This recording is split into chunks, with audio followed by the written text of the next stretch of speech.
절에 갔을 때 어떤 게 궁금하고 어떤 거를 필요로 하는지 저희가 한번 챗GPT한테 물어봤습니다. 지나가다가 불현듯 절에 가고 싶은 마음이 들었는데 지금 내가 반바지야. 어떻게 해야 돼요? 예, 제가 조금 이 영상을 보시는 분들이 좀 조심해 주셨으면 싶은 거는 뭐가 있느냐면, 안녕하십니까, 대원 스님입니다. 안녕하세요. 도서출판 민족사 기획팀장 윤효진입니다. 안녕하세요. 동국대학교 학생 신동환입니다. 네, 요즘 챗GPT 정말 많이 활용하고 있잖아요. 저도 사무실에서 많이 쓰고 있는데 스님도 어떻게 많이 사용하고 계세요? 저도 많이 사용합니다. 동안군은 어떠세요? 요즘은 대학에서 챗GPT를 안 쓰면 과제나 아니면 네. 뭐 발표 자료 준비나 이런 게 아예 안 돼가지고 과를 가리지 않고 다 챗GPT 영향이 엄청 큰 것 같아요. 네, 그래서 저희가 챗GPT한테 이제 물어봤습니다. 저희는 스님도 그렇고 동안군도 그렇고 저도 이미 너무 불교에 깊이 젖어든 사람들이잖아요. 그래서 절에 처음 갔을 때 뭐가 궁금했는지조차 저는 사실 기억이 나지 않더라고요. 뭐 절에 갈 때 어떻게 해야 되는지 그런 게 궁금하셨던 적이 기억이 나세요? 저는 태어나자마자 이름을 스님분들이 그쵸, 지어주셔가지고 그쵸. 그냥 뭐 명절날 친척집 가듯이 절을 들어가서 그냥 어렸을 때부터 배우니까 그냥 네, 이거 그쵸. 자연스럽게 노출이 되다 그래서 보니까. 방석에 이렇게 누워 있으면 이제 그렇게 눕는 거 아니다. 네, 맞아요. 똑바로 그래도 절은 하고 자 이런 식으로 갔었으니까 그렇죠. 저도 이런 게 좀 신선하죠. 저한테는. 맞습니다. 저도 사실 동안군하고 비슷하게 어릴 때부터 절에서 뛰어놀았거든요. 그러다 보니까 뭔가 사찰이 어렵다, 불편하다, 아니면은 내가 사람들이 처음 갔을 때, 절에 갔을 때 어떤 식으로 내가 도와줘야 되는지 사실 그게 많이 이제는 기억이 가물가물하더라고요. 그래서 이번에는 저희가 챗GPT한테 한번 물어봤어요. 절에 갔을 때 어떤 게 궁금하고 어떤 거를 필요로 하는지 저희가 한번 챗GPT한테 물어봤습니다. GPT가 말해주기를 절에 갈 때 무조건 조용히 해야 하나요? 절에 갈 때 옷은 뭘 입어야 하나요? 반팔을 입고 가도 되나요? 반바지를 입고 가도 되나요? 기도는 어떻게 하죠? 나는 기도하는 방법을 모르겠는데 자꾸 기도를 하라고 하는데 어떻게 해야 되는지 모르겠습니다. 그리고 부처님한테 절을 몇 번 해야 돼요? 2번? 3번? 1번? 어떤 식으로 절하는지 다들 모르잖아요. 근데 그거를 알려주는 사람도 사실 없고 이런 식으로 해서 저희가 지금 챗GPT한테 많은 이야기를 지금 들었습니다. 스님 어떻게 지금 내용 보시니까 어떠세요? 그러게요. 신발 벗고 들어가는 절이 있고, 신발 신고 들어가는 절이 있나요? 거기서부터 그렇죠. 보통 보면은 이제 전통 사찰 같은 경우에는 그런 거는 있죠. 여기는 어간문이니까 들어가지 마시고 그렇죠. 양옆으로 들어가라. 네네. 근데 이제 그걸 모르면 중앙문으로 네. 모르죠. 오시는데 제가 스님이지만 느낀 게 참 안 친절한 게 글로 들으시면 안 돼요. 옆으로 오세요. 맞아요. 좀 친절하게 말해줘도 좋을 텐데 그렇게 배워서 저도 그렇게 좀 사납게 말하지 않나 이런 생각이 좀 듭니다. 이 전통 사찰 같은 경우는 일주문부터 시작해서 문들이 굉장히 많잖아요. 근데 사람들이 보면 진짜로 말씀처럼 중간으로 안 지나가고 문이 있는데도 불구하고 옆으로 이렇게 비켜가고 법당에서도 중앙에 있는 문으로 안 들어가고 옆문으로 이렇게 통해서 들어가잖아요. 사람들은 이제 그런 것들이 사실은 굉장히 궁금할 거예요. 누구한테 물어볼 수도 없고 알려주는 분들도 없고. 보통 보면은 이제 왜 어간으로 들어가면 안 됩니까? 이렇게 물어보시는 분들이 있으면 저는 그렇게 대답을 해드려요. 이게 맞을 수도 있고 다를 수도 있고 아예 틀릴 수도 있는데 어간이라고 하는 그 정면으로는 부처님이 계시는데 우리가 존경하는 사람을 정면으로 호다닥 뛰어가는 경우는 그 동양에서 그렇게 좀 선뜻 대지는 그 문화가 아니잖아요. 그래서 어간이라고 하면 임금님도 중앙으로만 가지 신하들은 옆으로 가듯이 좀 옆으로 비켜놔야 된다 이렇게 말을 해요. 그냥 존중의 의미인 거죠. 그렇죠. 네. 그렇게 하고 또 사찰에서는 부처님께 공양 올릴 때는 다 어간을 사용을 합니다. 그 마주 공양을 올릴 때나 과일 공양을 올릴 때나 뭐 이렇게 특별한 공양을 올릴 때는 어간문을 그 분이 스님이 아니어도 누구든지 부처님께 공양 올릴 것은 중앙으로 가고 그렇지 않고 내가 부처님께 절을 하고 싶거나 기도를 하고 싶거나 그럴 땐 옆으로 가고 근데 이제 또 특별한 경우에 큰 스님 모셔서 법문을 할 때 큰 스님이 또 연문으로 오시는 경우는 없잖아요. 예, 그래서 부처님을 대신해서 법을 설하기 때문에 그 법상도 부처님이랑 비슷하지는 않지만 이렇게 높이 올리죠. 높이해서 그 부처님 말씀을 전해 주는 그 대신하는 사람으로서 법사 스님을 모실 때는 마치 부처님께 예우를 하듯이 큰 절 3배를 올리고 그렇게 중앙에 어간에서 그 법문을 하시고 내려오실 때도 그렇게 하시고 사실은 서가모니불 정근하면서 큰 스님께서 어간으로 나가시는지 이렇게 돌아보지는 않아서 모르는데 네. 아마 그렇게 하시지 않을까 뭐 이런 생각을 합니다. 어떻게 보면은 그 최고의 존중 예우 그다음에 확신이 되는 그러한 그 자세 이런 것을 좀 표현하고 싶어서 그런 게 아닐까. 혹여라도 뭐 다른 의견 있으시면 저한테 말씀해 주시면 제가 바로 고치고 그렇게 나가겠습니다. 네. 제가 이해하는 바가 그 정도라서 네. 들어갈 때 네. 그 건물 앞에 들돌에 신발을 올리느냐 마느냐. 아, 그거 되게 애매합니다. 그거 사찰마다 좀 달라요. 맞죠. 사찰 나라마다도 좀 사바사. 다르죠. 네, 사찰마다 다르고 맞아요. 나라마다도 그쵸. 달라서 건물마다 다른 거예요. 그 예, 특히 대웅전은 웬만하면 저는 새 스님 교육 받을 때 어떻게 받았냐면 그 돌은 신발을 벗지 않는 거로 한 이유가 그 대돌은 작잖아요. 네. 근데 대중 스님들이 많이 들어가면은 50명, 60명 들어가려면 대돌 위에다가 신발을 놓으면 누구의 신발을 계속 밟고 올라가서 그러지 않을까 싶어요. 그래서 대중초소는 대체적으로 보면은 대돌 위에 신발을 안 벗어놓고 올라갑니다. 그리고 어간 쪽엔 특히 그 돌에 신발을 안 벗고 그 밑에다 하는데 요즘엔 그 문화도 약간 좀 깨진 것 같아요. 신발을 스님들 신발을 무조건 올려주는 법당보살님이 계시더라고요. 네, 맞아요. 네, 우리는 올려놓은 것도 네, 우리는 봤어요. 습관적으로 밑에서 신발을 벗는데 네네. 이제 그 법당보살님은 분명히 이런 마음이었을 거예요. 스님 신발이랑 일반 신도님 네, 맞아요. 신발이랑 이렇게 섞이면 그게 또 스님한테 대한 예우가 아니니까 그 대토리에다 올려놓고 그래서 저도 이 전통은 언제부터 생겼는지 모르지만 제가 어려서부터 교육을 받은 게 신발 그 특히 어간에는 신발 올려서도 안 되고 그쪽으로 신발 벗어도 안 되고 양 옆으로 가고 그게 생각했어요. 이제 지금 저희가 그 조선 시대랑 조금 시대가 거리가 좀 멀어졌잖아요.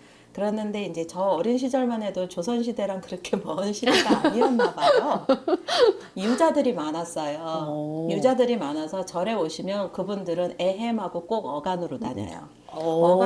어간에다 신을 벗고 들어가요. 그 할아버지들이 네네. 말을 안 들어요. 그게 이제 제가 겪어본 그 어르신들이거든요. 물론 할머님들은 말을 이렇게 해주세요 하면 옆으로 가는데요. 그분들은 대감이라서 어간으로 다니시던 제 어린 시절 기억에 그 관광 오시는 분들 있잖아요. 그런 분들 보면은 이렇게 선원에서 공부를 하다가 네네. 보면은 조용하니까 도대체 사람이 사는겨 안 사는겨 이러면서 문을 팍 열어요. 그런 스님들이 다 앉아서 이러고 계시니까 다들 자는구먼. 그러고 그러고 가시는 문을 닫고 거예요? 가시고 막 예, 그랬던 기억도 나고 그래요. 애들이 뛰어노는 건 어떻게 생각하세요? 저는 좋아요. 저는 근데 이제 그거 되게 어려워하는 경우들이 많아요. 저는 법당에서 뛰면은 좀 시끄러우니까 강당에서 뛰라고 그러거든요. 저는 아이들은 뛰어야 된다고 생각하고, 법문 시간에는 좀 조용히 해줬으면 하는 마음을 없애게 된 계기가 2013년도에 그 플럼빌리지를 갔는데, 틱나탄 스님이 일요일마다 그 사부대중을 모아놓고 법문을 하시는데, 거기서 한 두 친구가요, 정말 틱나탄 스님 주의를 술래잡기 하듯이 돌아요. 그런데 표정에서 인자함이 한 번도 흐트러짐이 없이 법문을 하시는 듣는 우리는 저 아이 좀 누군가가 제지를 해줬으면 좋겠다는 마음이 막 일어났었거든요. 네네. 그랬는데 정말 그러니까 나중에는 한 친구가요 이렇게 틱나탄 스님을 마주 보면서 이렇게 다리를 하고 그 다리를 까딱까딱 하는 거예요. 그걸 보고 틱나탄 스님이 이렇게 미소를 지으셨어요. 미소를 지으시니까 그 미소를 받고 아이가 밖으로 나가더라고요. 그때 느낀 게 아이도 아는구나. 자기가 뛰면 안 되고 누우면 안 되고 네. 그러는 거예요. 그런데 누군가가 제지를 하면 더 하고 싶고 그쵸, 맞아요. 아니면 그 하는구나. 그게 좀 많이 느꼈어요 그때 진짜. 아, 그리고 지금 이제 날씨가 더워지는 여름이 됐잖아요. 동안군 반바지 입고 절에 가본 적 있으세요? 사실 이게 약간 논란이기도 한데 과연 절에 반바지를 입어도 될까요, 스님? 저는 나쁘지 않을 것 같아요. 근데 이제 반바지 길이가 문제겠죠. 그쵸. 그렇죠. 무릎 위로 20cm 올라오는 반바지는 보는 사람이 민망하잖아요. 그쵸. 그런데 굳이 얄퍼리한 천에 짧게 입고 오면은 민망하죠. 그쵸. 그거 아닌 다음에는 요즘 같은 시대에 그 이제 법당도 계속 이런 그 책상 의자로 바뀌잖아요. 네. 그래서 어떤 옷을 입고 와도 불편하지 않을 건데 저는 이해하기를 그렇게 했어요. 절에 갈 때 짧은 바지나 짧은 치마 입고 가지 말라. 절을 해야 되잖아요. 그쵸. 절을 해야 되면 이렇게 몸을 나풀나풀 할 때 짧은 치마는 아무래도 조금 그거 신경 쓰여서 마음 집중해서 절을 못 할 것이고 짧은 반바지를 입고 가면 그게 이제 절을 한번 해보시면 알겠지만 많이 하면 무릎과 발등이 슬려요. 그래서 양말도 신고 긴 옷 입는 게 더 편하지 않을까요? 네. 저 여름에 비 엄청 올 때 샌들을 이렇게 신고 온 거예요. 근데 갑자기 이렇게 막 양말을 왜 안 신었지라는 생각이 요 대문에서 갑자기 들어가지고 여기 앞에 편의점 가가지고 그 양말 사가지고 들어왔었었는데 스님이 그때 뭘 그걸 사가지고 오냐고. 그건 사실 배려인 것 같아요. 이제 그 법당이 네. 우리 그 삼선포교원 법당처럼 칠이 잘 돼 있고 이게 절하면 절하는 대로 손자국 발자국이 나거든요. 네. 그런 데에서는 내가 조금 청소를 해주는 입장이 아니니까 조금 뭐 양말을 신는다든지 손을 깨끗하게 씻고 올라온다든지 이런 배려지 모르겠어요. 부처님 당시 때는 어떻게 했을까요? 그러게요. 궁금하지 않아요? 부처님 당시 때 당연히 신발이 별로 없었겠죠? 그쵸. 그리고 뭐 여성들은 어차피 긴 옷이니까 뭐 무릎 위로 올라간 옷이 없었을 것 같고 그게 이제 조선 시대도 그렇고 그러다 보니까 몸을 가리는 게 정상이라고 이렇게 생각할 수도 있겠는데 아무튼 저는 그렇게 생각해요. 그러면 여기서 하나 질문드리고 싶은 게 이제 지나가다가 불현듯 절에 가고 싶은 마음이 들었는데 지금 내가 반바지야. 어떻게 해야 돼요? 반바지 입고 가야죠. 그렇죠. 가는 게 먼저죠. 그렇죠. 그런 좀 많이 양말이 있어요. 없다. 양말도 없어. 근데 나는 절에 가야 되나? 그럼요. 그래서 저는 동네절은 그렇게 있는 게 당연하다고 생각해요. 그게 동네절의 장점 아니에요?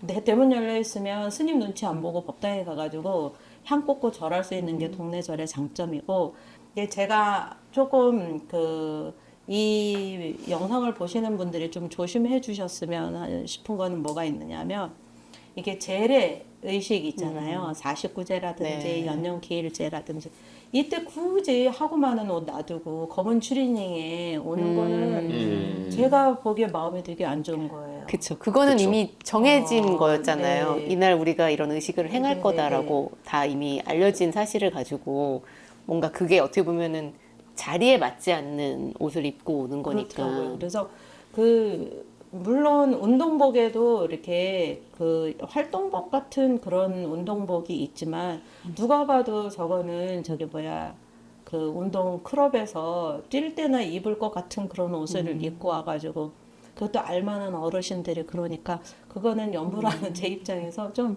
안 좋더라고요. 그래서 그거 정도는 근데 부처님은 그런 거 안 따지실 것 같아요. 뭐 추리닝을 입었든 네. 반바지를 입었든 그 친구가 샌들을 신고 왔든 구두를 신고 왔든 그걸 따지는 사람은 그 법당을 관리하는 보살님이고 법당을 관리하는 스님 아닐까 뭐 이렇게 생각을 합니다. 그렇지만 이제 이런 종교라는 것들이 이제 많은 사람들이 모이는 공간이고 다 같이 이제 쓰잖아요. 그러니까 어떻게 보면 꼭 이래야 된다, 뭐 저래야 된다는 아니지만 서로가 서로를 위한 배려로서 그렇잖아요. 그런 옷이라든지 뭐 마음가짐을 어느 정도 갖추고 오는 것이 절에 오는 아니면 혹은 뭐 다른 종교 생활을 하더라도 네, 그게 가장 종교 생활의 기본이지 않을까?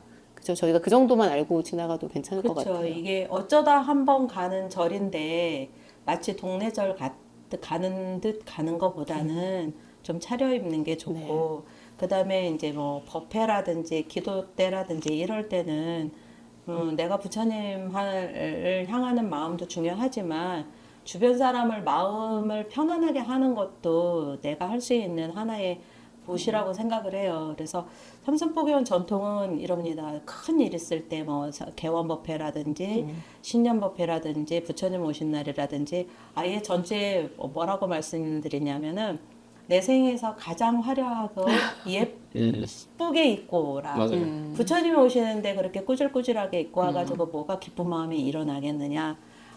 화장도 예쁘게 하고 머리도 만지고 옷도 최대한 아름답게 입고 네. 오는 게 그 준비할 때부터 마음이 확 열리잖아요. 막 설레고 그렇게 절에 오셔라 이렇게 저는 말씀을 드리죠. 네, 그러면 저희가 이제 지금 잠시 이야기 마무리하고요. 다음 또 이야기 또 나눠보도록 하겠습니다. 네.